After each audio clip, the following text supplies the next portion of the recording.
Dam പൊളിഞ്ഞതോടെ വെള്ളം വലിയൊരു പ്രളയമായി ആരൻഡെയിലിനെ മുക്കാനൊരുങ്ങി.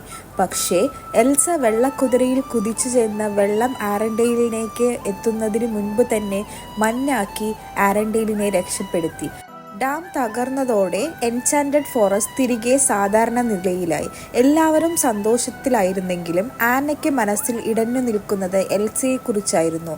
അവൾ ഒരുപാട് ദുഃഖത്തോടെ ഇരിക്കുമ്പോഴാണ് പെട്ടെന്ന് വെള്ളക്കുതിരയിൽ എൽസ അവളുടെ മുന്നിൽ വരുന്നത്. എൽസ ചിരിച്ചുകൊണ്ടു പറയുന്നു, അവളാണ് അഞ്ചാമത്തെ ആത്മാവ്. അത് കേട്ട ആനയുടെ കണ്ണുകളിൽ സന്തോഷം തെളിഞ്ഞു. അവസാനമായി എൽസ ഒലാഫിനെ വീണ്ടും മണ്ണിൽ നിന്നും സൃഷ്ടിക്കുന്നു. ഒലാഫ് തിരികെ വന്നതോടെ അവരുടെ സൗഹൃദം വീണ്ടും പുനരാരംഭിക്കുന്നു. ഇതിനുശേഷം ആന ആരൻഡെയിലിന്റെ പുതിയ രാജ്ഞിയായി.